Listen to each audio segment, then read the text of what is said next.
To be able to graph linear equations, we need to be able to find two different parts from an equation. First off, we need to be able to find something called the slope, and the second thing that we need to find is the y-intercept. And with everything in math, there's always an abbreviation, so we don't have to write out this stuff.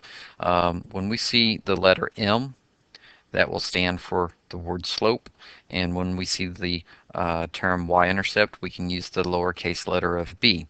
And you know, sometimes for the M we'll write it out as cursive, but usually the B is always going to be print lowercase b. And you know, you'll get used to it with different worksheets and different books. Let's move on and see how we can actually do this. We're going to look at a special type of equation today that's called a slope-intercept form, and that's because it's set up in a manner where the y is always by itself. See this equation, the y is by itself, and it's going to let us be able to find the slope and then the intercept. So let's get right into finding the slope. Okay. Let's find the slope of this equation. You'll notice that the y is by itself, and so when we want to find the slope, we'll look at the x over here, and we find the number right in front of it. In this case, it's a -2. So m equals -2. That's what our slope is. So if they said, what's the slope of this equation? It's -2. What's the slope of this equation right here? It's 4.5.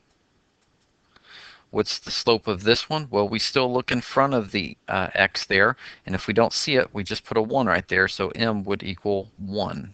And what's the slope of this equation? It would be 142. Pretty easy, right?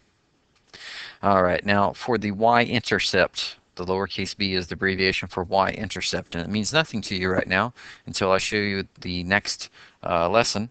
What we do here is we look behind the x for the y-intercept. So here's the x, and we look behind it, and we go, oh, it's 6, and we look the sign in front, and that's positive, you know, an addition sign, so we would say b equals +6. We look behind it, and we would say that the y-intercept is -17. +13, and this one again would be a -157.2. So if you can keep this straight and you know where to find the slopes, which is in front of the x, and you can find the y-intercept, which is behind the x, you'll be in great shape for the next lesson. Now, I do want to draw this back to this screen. Why do we call this form where the y is by itself the slope-intercept form? See this, the slope-intercept? Because here's the slope, and then here's the y-intercept behind the x. So we call this form where the y is by itself the slope-intercept form, and that's where we get the silly name of slope-intercept.